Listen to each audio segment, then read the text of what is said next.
Before we begin, I'd like to acknowledge the Indigenous land that we share. The USC campuses were built on the land of the Tonga people. We honor them and all Indigenous peoples and share the acknowledgement to bring light to their history. For those of you who are not familiar with APISA, we are a relatively new organization. Founded in response to the increase in anti-APA hatred and violence reported around the country, our co-chairs, Grace Brew and Linda Trong, formed APISA in April 2021 to create a safe space and a strong voice to advocate for API faculty and staff. In addition to thanking Grace and Linda for their leadership, I'd like to acknowledge Alex Montances, Christine Shaw, Angela Tang, and Jasmine Yu for their help with today's event. I'd also like to thank Kimberly Freeman and everyone at USC Dornsife for their support and co-sponsorship of today's discussion. Finally, a huge thank you to Glenn Osaki for both organizing and moderating today's event. In addition to serving as the vice chair of USC APISA's Communications and Engagement Committee, Glenn is the senior advisor to President Fultz in International Communications and Marketing. A proud USC alum, he returned to the university in 2019 after serving as president of Asia Pacific for the international public relations firm MSL for more than 30 years. Without further ado, Glenn. Thank you to your committee for making this event happen today here in November. And November is National Career Development Month. So it's very, very timely. It is my distinct pleasure to be able to introduce Joy Chen, a distinguished speaker, leadership and career coach. I had the opportunity to meet Joy, and she's become a dear friend. At first in 2018 in Beijing, where she was taking China by storm for her books on career advice. Because of her upbringing in the US and service as deputy mayor of Los Angeles and executive recruiter for Fortune 500 companies, Joy was uniquely suited to give the hope and inspiration that professional Chinese women were desperately seeking. What I later learned is that her transformation into a career guru and a hero of women across China began here at USC years earlier when she volunteered to advise a group of our international students from China who were having difficulty speaking with Western employers and getting job placements. So that personal advice turned into a career blog that went viral in Chinese social media, leading to a top publisher in China recruiting her to write the first of 2 best-selling books. So I like to think that this phase of Joy's journey started right here at USC. And this is very much of a homecoming for Joy, now that she has returned full-time to Los Angeles to establish JOYOUS, a career development firm for Asian and Pacific Islander Americans. Today, Joy will share her wisdom about Asian and Western management styles, how this clash of cultures combined with unconscious bias limits the careers of many of us. But Joy will also share today specific advice on breaking down API stereotypes to increase opportunities for your professional development and career fulfillment. So please join me in giving Joy Chen a warm USC welcome. So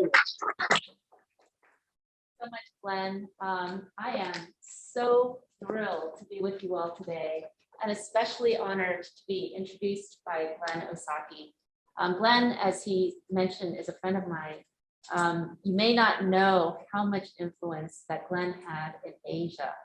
The last 10 years that I've been working in China, Glenn reigned supreme as an international communications advisor to the world's leading global companies all across Asia, and built up an empire of the top-notch communications professionals in Asia. Glenn's influence, reputation in Asia is unparalleled. And so I was so lucky to get to know him there. And, you know, just, I think it's just it's a testament to how small our world is, and also how global our API community is, that he came to Los Angeles, he left China and came to Los Angeles, and then later on I did, and then here we are today with all of you. So it's I'm so glad to be with you here, and I'm honored to be the first speaker of a piece. So congratulations to all of you for all the hard work and the accomplishments of the piece so far. It's amazing what's come together in the last 6 months. So today I'd like to talk about how to smash the API glass ceiling. Let's first maybe talk a little bit about what is the API glass ceiling. All right, so Asian Americans are between 6 and 7% of the US population now, probably a little bit under 7%. But we're heavily overrepresented in the US workforce. We're 12% of the workforce, which means that companies love to hire us, and we're really career oriented. We love to work. But where the drop off is that we are actually only 1.5% of Fortune 500 corporate officers. Okay, so if we look at, I guess I'll just come back here. Just for context, Yeah. here at USC, I think we're better in that sense, that our staff, Asian Pacific Islander staff represent 23.5% of our total. Our faculty, it's 22.8%. And I mean, considering that our student population is probably a little over 30% that are either Asian Americans or from Asia Pacific Islander nations. So that's great. I mean, in fact, Glenn and I were chatting about these statistics before we started today, and I was thinking the numbers at USC are actually way, way better than US companies in general. And, you know, maybe the best in the United States as far as campuses go. So that's fantastic. That said, I think we can always do better, right? And we can think about the diversity, but also think about inclusion. So it's great we achieve diversity, but how do we always also make sure that there's a sense of belonging and a sense of opportunity for every single person once they're here on campus, right? So what's happening here is this is a typical organizational pyramid. But this is an organizational pyramid, corporate pyramid to an Asian American. So what's happening is that, as we can see, Asian Americans are actually heavily overrepresented at the bottom of corporate America. But at every step up, our representation, our advancement rate compared to the advancement rate of every other group, whites, African Americans, Latinos, is less. Okay, so that the glass ceiling for us doesn't look like a slab of glass. It actually is more like a haze of air pollution that gets thicker the higher you go up and stifles the careers of nearly every Asian American. Now, what are the implications of this for our lives? Well, first of all, financially, you know, for many Asian Americans, starting around age 30 is when this all happens. But see, the funny thing is for Asian Americans, I kind of call this an age 30 problem. Many of us, Asian Americans, are the best educated, most educated group in America, right? So we get the best grades, we get into the best universities, we get into the best companies. But around age 30, suddenly we plummet from being America's highest potential talent to its lowest. You know, Goldman Sachs were 27% of the US professional workforce and none of its corporate officers. And that's across the board. That's just not singling out Goldman Sachs. That's what's happening to Asian Americans across corporate America. So what does this mean for us? Well, for Asian Americans out in corporate America, you know, in your early 30s, mid 30s, you might be missing out on $10,000, several tens of thousands of dollars a year. But that can rise to hundreds of thousands in your 40s and 50s. Over the course of our lives, this can result in millions of dollars of lost earnings. And because wealth is built generationally in this country, this means that our communities, our families, you know, are not building up wealth when we otherwise could be, right? And that's just the financial side. There's just a huge spiritual cost of starting out with such high potential and then not being able to fulfill it. There's also even a lot of shame that comes with that, because we expect to be, you know, at the level and we start to see other people surpassing us. So at this point, so what I'd like to talk about today is, number one, why does the Asian American glass ceiling exist? Okay, 2 reasons why it exists, and then 3 steps of how we all can combat it. Now, at this point, you might be wondering how I figured all this out. So I was born here in America. My parents both had gone to Ivy League schools. My father went to immigrate from China, was recruited to MIT, where he got a master's in engineering. My mother also is from China. She was recruited to Cornell. So they were part of this group in the 1960s that represented ages brightest and best. But they and all of their friends, Chinese immigrants, were all in the same group, this tiny group of people who were recruited to elite universities in the US, but spent their entire careers under the glass ceiling. How I figured all this out was one night, 40 years ago, maybe exactly 40 years ago this month or next month, I was home with my dad. I was 12 or 13. And my father said, "Oh, tonight's the night of my department's Christmas party." I said, "Oh, where did you go?" He said, "Because every time I go to those things, I never know what to say to people around me." And that night, suddenly, it was like a lightning bolt had struck me on top of my head. And I realized 2 things. Number one, my old man and I had the same problem. We didn't know how to talk to white people. The second problem is that the second thing I realized is that this problem would somehow forever limit his career and his entire life in the United States. And I decided that night I was going to figure out how mainstream American society actually works. Because I didn't want to just go to an Ivy League school and be like them, worker bees, sitting in labs, never managing anyone. I wanted to be somebody and change the world somehow. But I didn't know if I ever could, because at school I was just so awkward all the time. But I started working and working, putting myself in very awkward, humiliating, uncomfortable situations, trying to figure things out. Fast forward, I figured it out. Okay, I figured out how to get myself belonged. At age 31, I was appointed deputy mayor of Los Angeles. After that, I was recruited to be a executive search consultant for Fortune 500 companies. And then as Glenn described to you, I was recruited to China, where I've been working for the last 10 years as kind of a global careers guru. So learning how to get myself belonged in a world of insiders and outsiders is how I got to be able to work at the top of 3 different careers on 3 different continents. So I was one of the lucky ones, among Asian Americans. And this year, with all this anti-Asian hate, I decided to come back and really focus on this one mission of helping other Asian Americans understand how to get through that glass ceiling, which by now has limited the careers of 3 different generations. I watched my father and his entire career. I watched, and since then, 3 generations later.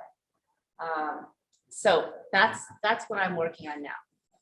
Now, let's start with how American companies choose leaders. Okay, this goes back to actually social psychology. In fact, social psychologists tell us that only two factors influence, 2 factors account for 90% of our evaluations of other people when we meet them. These 2 factors are warmth and competence. Now, it's important to note here that warmth isn't just like being nice. Warmth is defined as having the emotional and social skills to deeply connect with somebody else and make that's an emotional connection, okay? And why are these 2 factors so important? Because evolutionary psychologists think it goes back to our biology. When you meet someone or another organism, you want to know 2 things. Number 1, friend or foe. Is this person going to help me or hurt me? And then the second thing you want to know is this person capable of doing that? Okay, so now then organizational psychologists will plot these 2 factors out onto a 2-by-2 chart to define who makes a leader. So in the lower, so we see here low warmth is on the y-axis, warmth is on the y-axis, low warmth at the bottom and high warmth at the top. On the x-axis, we have competence, low competence on the left side and high competence on the right side. Now, on the lower left quadrant, we have leaders who are cold and incompetent. These kinds of people don't really last long in good organizations, right? Because in the blue chart, in the blue circle, we see what people's emotional reactions is to them. I'm sorry, in the tan line, we see what their emotional reactions. People hold these people in contempt. And then the blue circle, we see what behaviors they exhibit. These people get undermined and they'll get, in the upper left corner of warm incompetence, things get a little more interesting. Because these people are warm, they are able to draw people close to them. But after people kind of realize that they don't have the goods, they'll end up drifting away. So these people might get up like lower mid management, but they don't really go up high. Things get more interesting with the cold competence.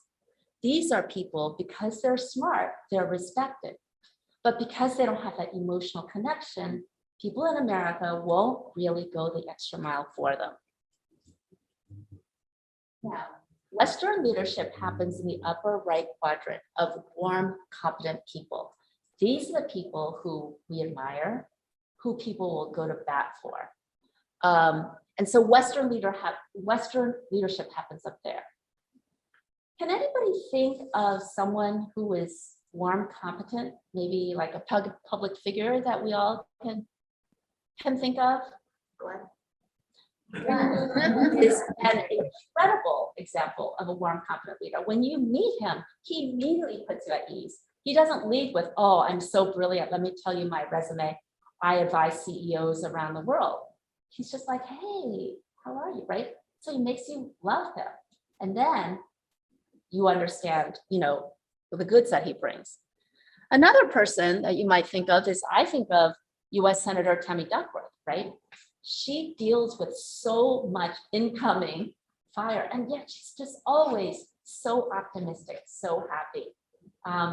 Psychologists call upper right warm competence happy warriors. Senator Tammy Duckworth is literally a happy warrior, right? Now, where do you think Asian Americans tend to land on here? Many Asian Americans. What do you think our upbringing leads us to land on this chart? Cold competence. Many of us have been brought up to lead with competence, right? Yes. This is the whole Harvard and hard work. I always say that, we are brought up to believe that the Asian success doctrine, that success in America comes from two things beginning with HAR, Harvard and hard work, right? So we are trained to land in the lower right quadrant. So let's think about that for a moment. Why would we be trained this way? Well, actually, I really realized this in the last 10 years working in China.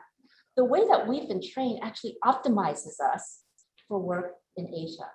Asia is what social psychologists call many Asian societies, let's say China, Malaysia, Philippines, not India.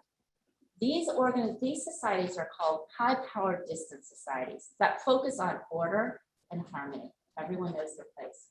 And lower status people recognize and accept their power distance. They respect people who have higher status. Organizations are strict hierarchies, and kids are trained for this. Kids study, study, study, and are trained to obey. In Asian workplaces, in high-power distance countries, leaders display strength. They avoid emotional connections. Decision-making is top-down. Managers and subordinates rarely socialize. And the way to succeed in these organizations is to be outstanding, be modest, work super hard, and make your boss happy. Okay, now let's look at Western organizations. including especially the United States. How do things work here? The United States is a low power density society. So the expectation is equity. Power flows not through authority, power flows through influence. Kids, from the time they're in nursery school, are taught to show and tell. They're encouraged to make friends and be a friend. Western workplaces, instead of prioritizing tasks and getting things done, Western workplaces prioritize people. Leaders prize authenticity and emotional connection with their people. Decision-making in US companies is highly distributed among committees. It's not just the boss. There's brainstorming sessions, and most decisions are made involving more than one person. Employees here are expected to assert their ideas. And to move up, you must build emotional relationships, not just with your boss, but with people at all different levels inside your company as well as outside your company. This human-centered agenda is what's driving the DEI, diversity, equity, inclusion focus during the pandemic, as well as driving the whole focus on well-being, okay? You might have heard during the pandemic, more recently, there's something called the Great Resignation happening, the Great Reshuffle happening, because employees demand that their employers care for them in a totally different way than is happening in Asia. So here is the nature of the culture gap that many of us have faced. Many of us were brought up to excel in the Asian way, to focus on getting those credentials, establishing our power, and expecting that success and moving up the career ladder will naturally follow. Now, why are Asian Americans so focused on this Asian success doctrine and assuming that being outstanding and being modest and working super hard will get us to our goals? In fact, I nearly fell out of my chair when I saw this statistic. Pew Research came out with a research report about Asian Americans in April of this year that said that, well, 17% of all American adults were born in another country. 71% of Asian American adults were born in another country. And most of the Asian Americans who were born here are, like me, the kids of those immigrants. So why are Asian Americans, by and large, behaving in the ways of the old country? Because that's the way that we were brought up. That's the way that we have been trained to behave for decades. And that's what made many of us successful in the old country. And no one has taught us the rules of the new country.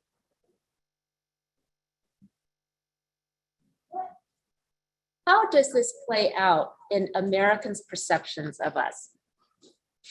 Well, this is a study of 1,300 Americans asking, what are the traits that you think of Asian Americans? These are stereotypes of Asian Americans. And for those of you who can't see, I'll read this out. Constantly in pursuit of more power, obsessed with competition, think they are smarter than everyone else, striving to become number one, motivated to obtain too much power in society, compare own achievements to other people.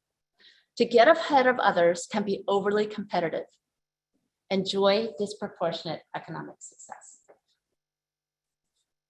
This is very dangerous. And in fact, if we were to summarize this up, Susan Fisk is a very well-known social psychologist at Princeton, under whose team these studies take place. She focuses on stereotypes, and she summarizes this as saying that Asian Americans basically are considered excessively competent and excessively cold.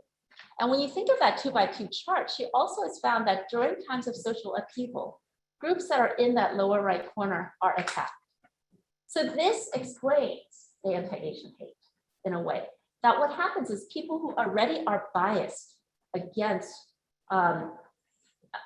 minority outgroups feel licensed to attack them during times of social upheaval.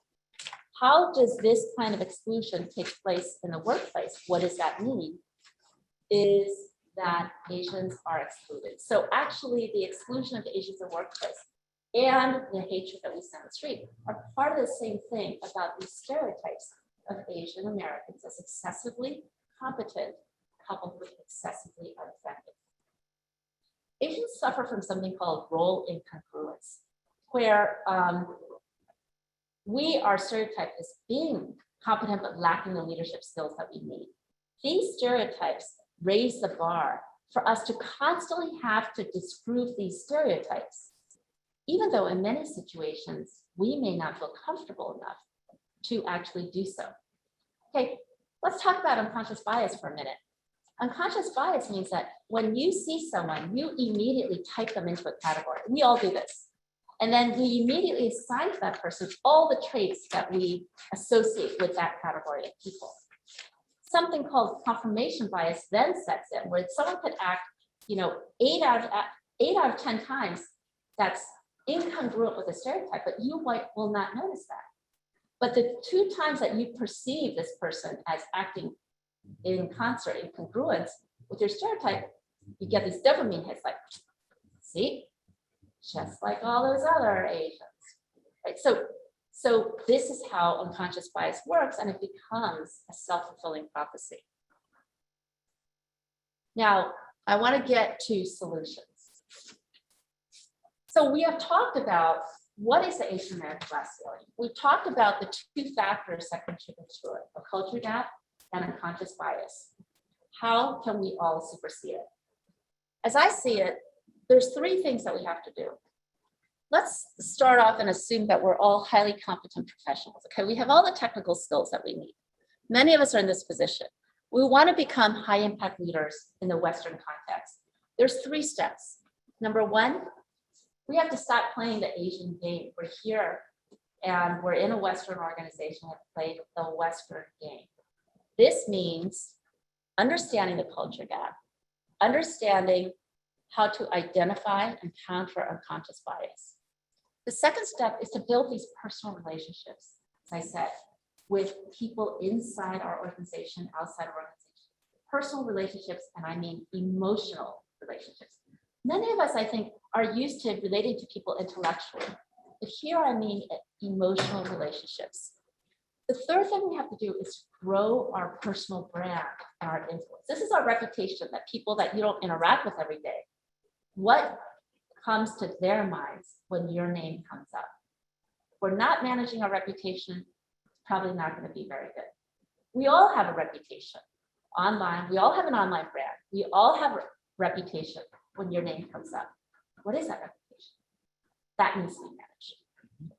Joy, before you move on, Sure. just a question, if you could expand a bit on each of these points. Because when you talked about the Western game and the Asian game, you talked a lot about culture. Yeah. And I think here at USC, we recognize that there are elements of our culture that needed to be repaired just in general. And so at the university, that's why we invested a lot in a culture journey. So there are certain attributes about diversity, equity, inclusion, and open communications and integrity, and some of these things that we felt we had lost over the years. And when President Folt came in, it became a big initiative. So we invested a lot in culture because we recognize how important it really is. And so I think it applies in any environment that you're working in, certainly in a professional environment. So to me, there's a couple layers. There's that layer of culture, of understanding your institution. And then we also have this other layer of culture that you're talking about, how we behave, how we interact, how we engage with others. And that's very much needed in our case as Asian Americans or APIs, that those stereotypes that you mentioned are so difficult. And I think culture is the way that you can break that down. Yes. No, I think that Glenn, you're absolutely right. I mean, when I was a Fortune 500 executive recruiter for a long time, we would always be thinking about how do we move people into a new company and the culture of the old company and the culture of the new company. Every organization has its own culture. And for us, it's like we have to play three-dimensional chess in addition to the culture of USC that you have to manage. There's this whole other thing that we're raised in a totally different way of doing things. And it's on us. Now, in a perfect world, an organization that you go into is totally welcoming and it's like, you be you, and you'll have every opportunity that everyone else has. To me, that's the ideal state of inclusion, right? But no organization has gotten to that ideal state of inclusion yet. So growth mentality. So we all need to think about how can we go up there, gain power, and make sure that we can be, create a culture where new people coming in with different diverse points of view can be culture add instead of always having to force everyone to be culture fit, right? But we're not there yet. We still are at a point of in-betweenness where we have to mold ourselves. I think it's hard. I think that for me, in my 20s, how did I belonged to become deputy mayor? I basically became a banana, right? I became like junior white person. I could totally relate to white people. But what I'm trying to do now is to create a world where you don't have to be insiders or outsiders. You can belong because you're human. And I think that we're trying to drag the society over. But for those of us who were born into, raised in a different way, we do have to learn to code switch. I think That is an imperative. that's Yeah. just such a good point about, there was a time, I agree, but I felt like I needed to behave a certain way that was accepted in a Western environment, even though I might externally look differently. But now I think it's completely different. And that is something that with the work that our university is trying to do in areas of equity and inclusion, we are not expecting that people would all be the same, but we really want to celebrate those differences. The second point about building personal relationships, Joy, you talked about this emotional connection. How do we do that? How can you help us? Yeah, I just feel like because we've been trained so hard to like go to great schools and collect those degrees, we're so used to leading, and this is a huge. This is, I guess, something that took me decades to really understand. I was always trying to lead with my big brain. When I was trying to make in my 20s, the other guys, the tall, good-looking white guys from the country club, I thought, how am I gonna ever get, with them? How did I do it? I went back to grad school to earn 2 graduate degrees in real estate. I thought, well, that's the only way that I can build my credibility as a short, young-looking Asian American woman.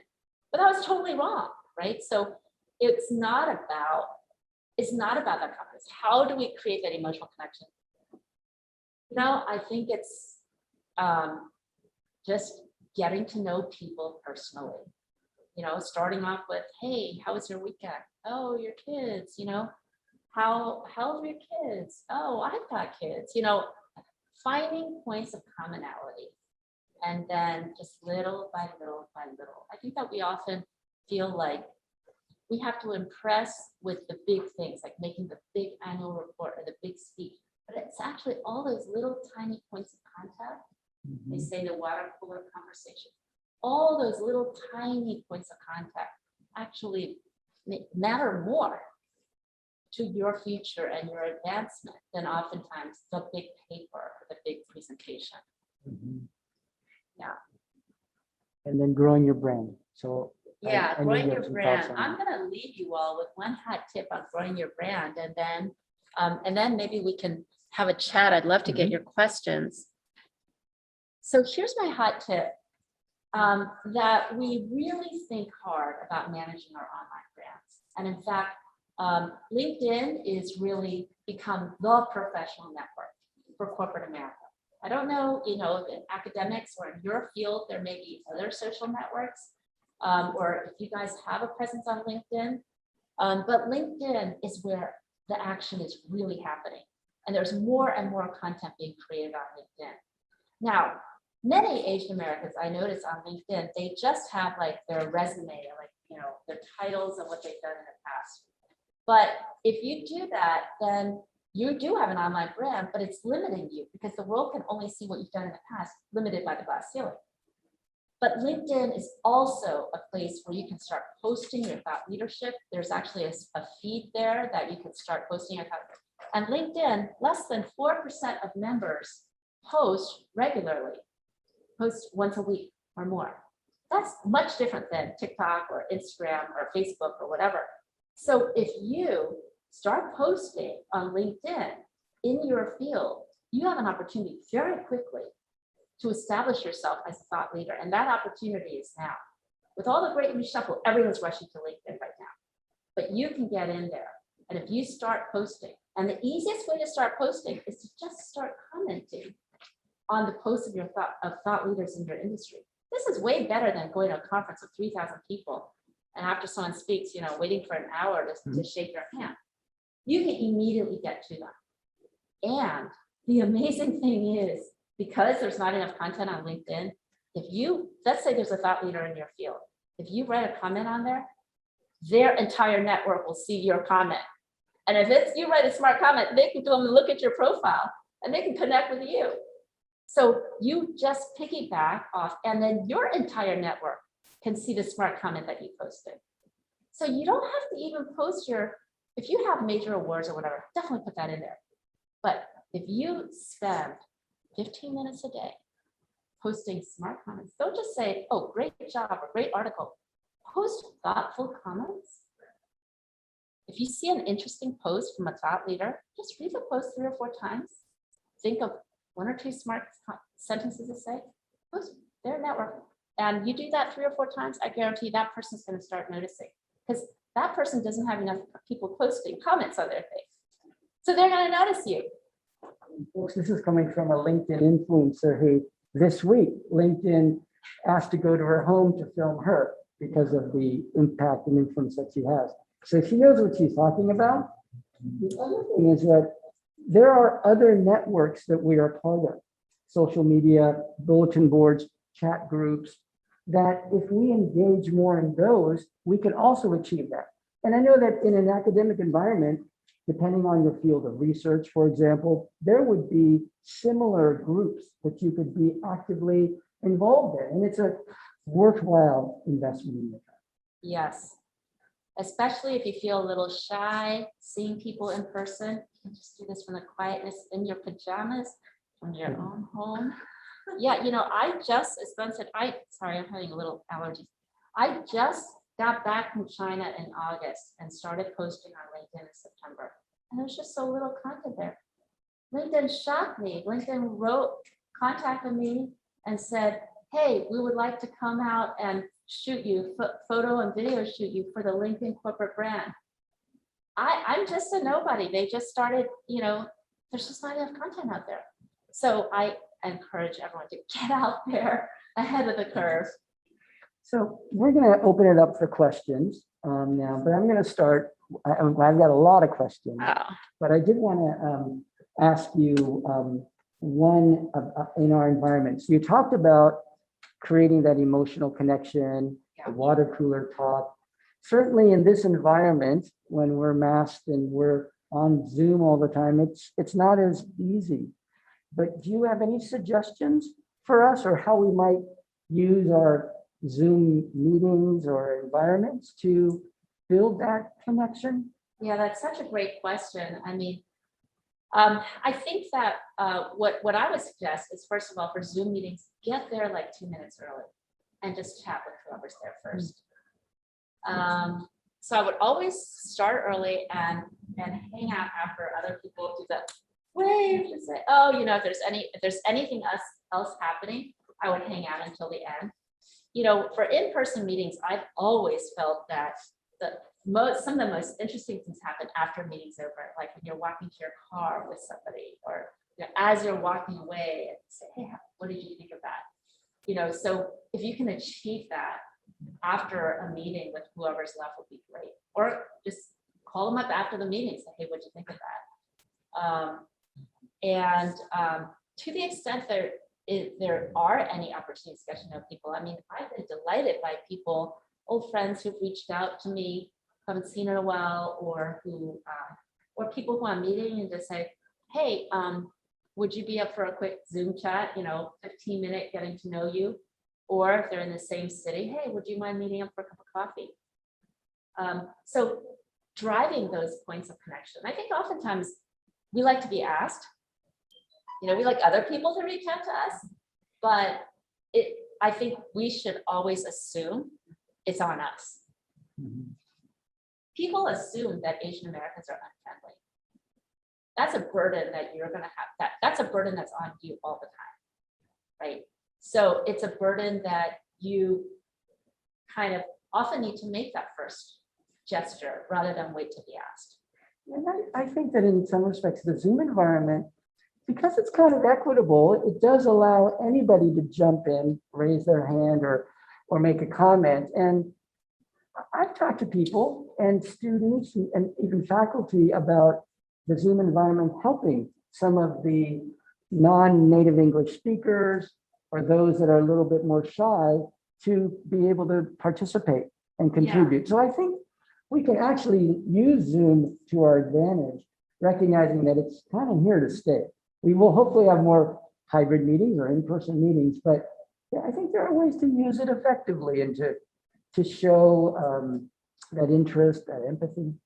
Yeah, from using commenting and posting, I've met so many people. It's like someone writes something and then I comment and then they comment back and then they'll comment on my posts. And then after a few backs and forths, I might be like, hey, it sounds like we're kind of working on similar things. Would you be up for a Zoom chat?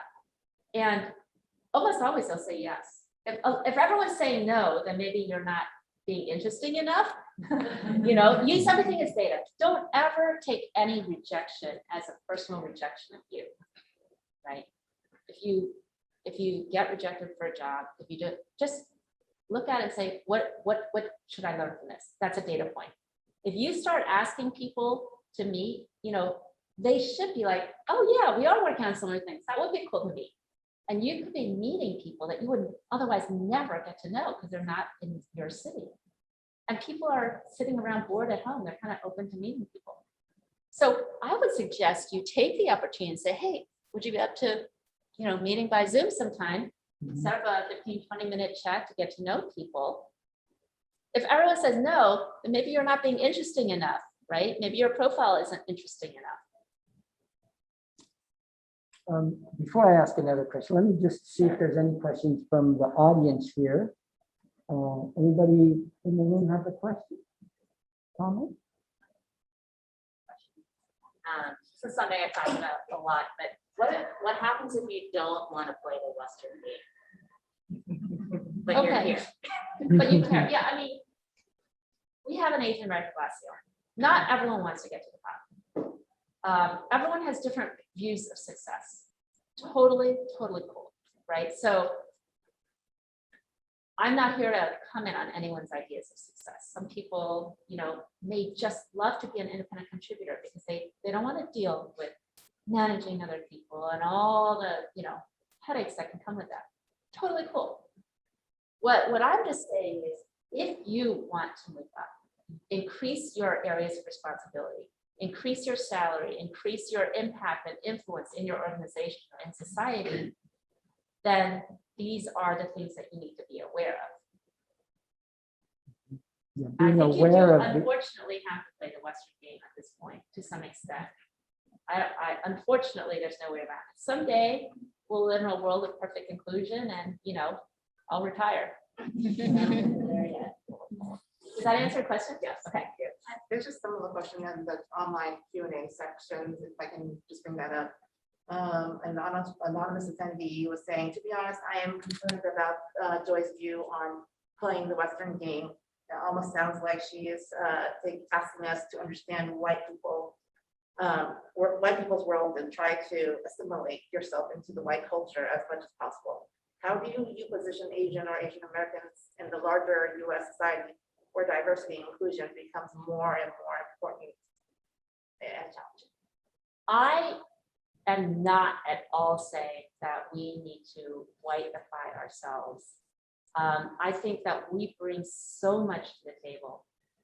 Asian Americans, so many of us, the way that we develop, there's a lot of research on creativity and empathy. The quickest way to develop, to be more creative, and the quickest way to develop empathy is to go from one culture and put yourself in a different culture. Actually, that's how we become creative. It's not only do we gain the knowledge of the new culture, we gain the skills of expanding our ability to assimilate ideas from all different areas, right? So that's the definition of creativity. And that's also empathy. We learn to deal with other people. So I am definitely not saying that we should change who we are to become white. What I am saying is there are a whole set of rules that unfortunately, American organizations, most American organizations are still currently living by. They're set not by the color of skin, they're set by sort of the Western cultures, which are cultures like an expectations of behavioral norms.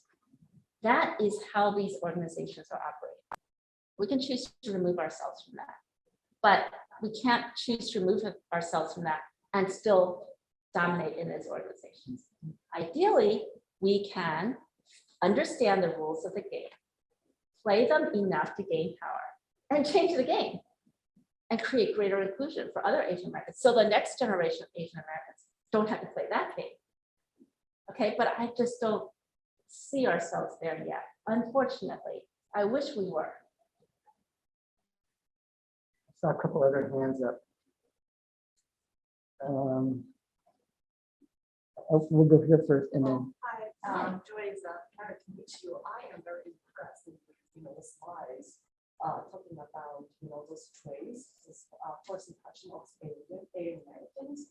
I'm just curious, like, what's your, the data behind it? It differentiates like first generation Asian American or second or third generation, because, well, in my opinion, because I moved from China, I went to grad school here, I got my work at design, I work at down, so I got to stay here. Well, in my opinion, those traits are exactly the, the good points to help to motivate, first Asians, first generation Asians to, get out of their country and actually get established here. So I am interested in your opinions about this. I want to make sure I understand your question, that getting a great education is what motivates us. Yes. Is that what you're saying? Yes. And you're exactly. saying, Yeah, because it's a very challenging journey. yes, For lots of first, for lots of Asians, to be able to get opportunities to study and work here. yes. So what's your opinion about that? Okay, I'm going to try to answer this and let me know if I don't answer the question that you're asking. Joy, is there any way for you to kind of repeat the question? Okay. Apparently people can't hear from God. Okay, okay. I think what you're saying, let me make sure that I also, this is a good way for me to clarify. You're saying is that you're disappointed, or you think it's disappointing, the idea that you're saying that the opportunity to get a great education, an elite education, let's say Ivy League education, is so motivating to immigrant families. And it motivates us to, it kind of energizes our lives. I mean, like Asian families often spend huge amount of resources to try to get their kids into Ivy League schools.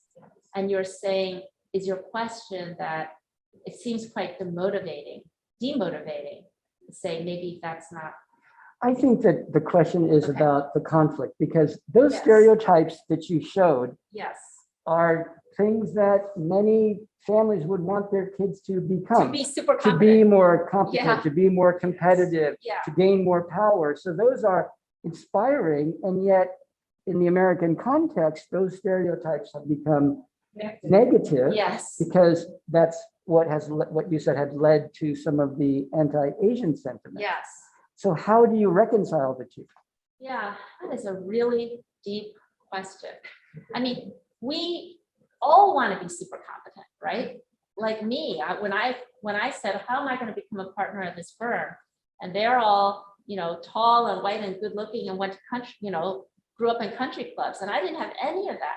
How can I possibly compete? I said, I'm just going to go back and earn 2 graduate degrees.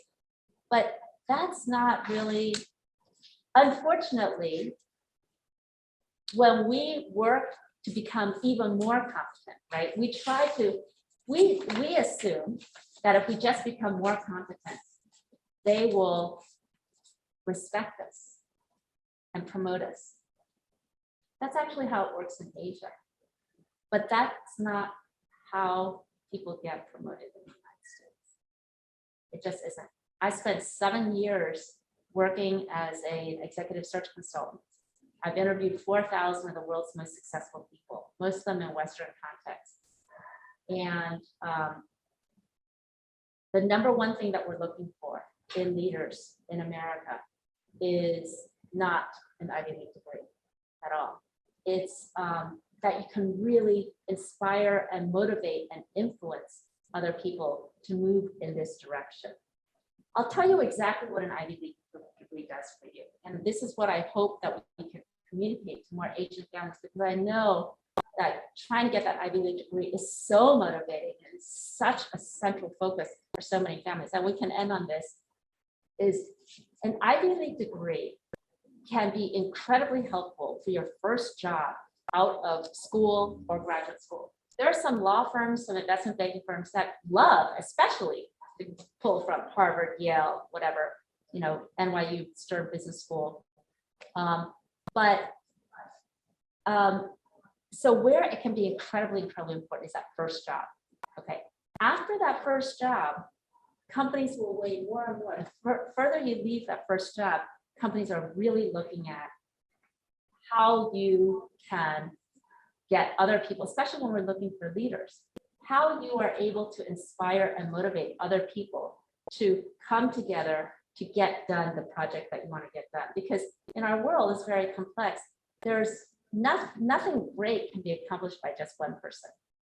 So to be a leader, you need to organize all these other people, inspire and motivate them to do what you need them to do. And the way that happens in the West is through influence. And people in the West will follow people that they like and trust, which are defined as by organizational psychologists as those happy warriors, the warm competence. Where in the West, people evaluate warmth first before competence. That's really different from the way that we were brought up. I'm gonna take one more question and then I'll wrap us up in 30 seconds. Thank you, Joy. How do you think, this is a good question for people like me who were born in a foreign country and whose first language is in English.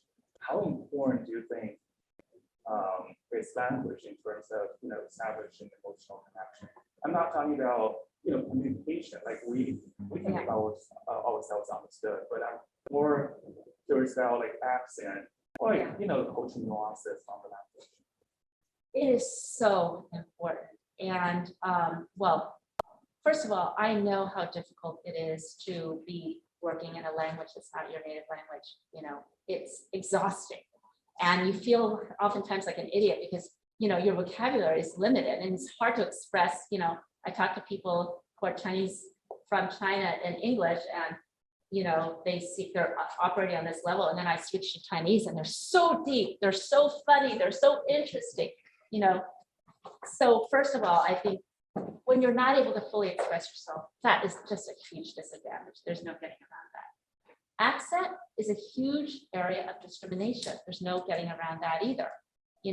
Many Americans, they hear a British accent, they're like, oh, what an interesting, smart person. They hear a French accent or an Italian accent, they're like, ooh la la, so sexy. And they hear a Chinese accent and they're like, oh, what a boring person, right? So, and it could be the same quality of the language, right? It's just that accent. So accent discrimination is rampant and it's not fair. And I think that, again, just like with all stereotyping and all the discrimination that we face and all the culture gifts that we face, we have to try even harder. That's what makes it even harder.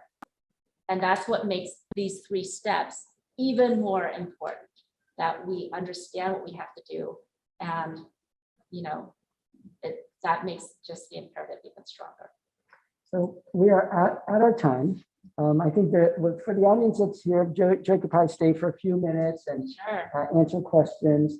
But we will have the recording of today's session available on our website tomorrow.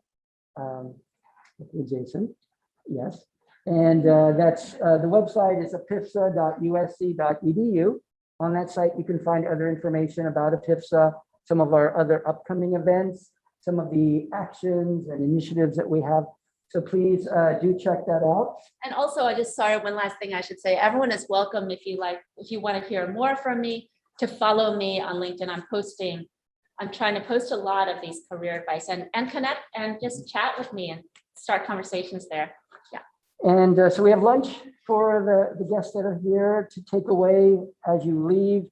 And Joy, this is just a small gift from APIFSA. Thank you. We want to thank you very much for your inspiring and words, and really appreciate that and look forward to speaking with you more. Oh, it's a pleasure and an honor, absolutely, to be with all of you. Thank you all for your attention and for great questions. And I look forward to continuing this conversation. You know, I think these are really important issues, and I'm honored to be walking this journey with all of you. Thank you. Thank you very much.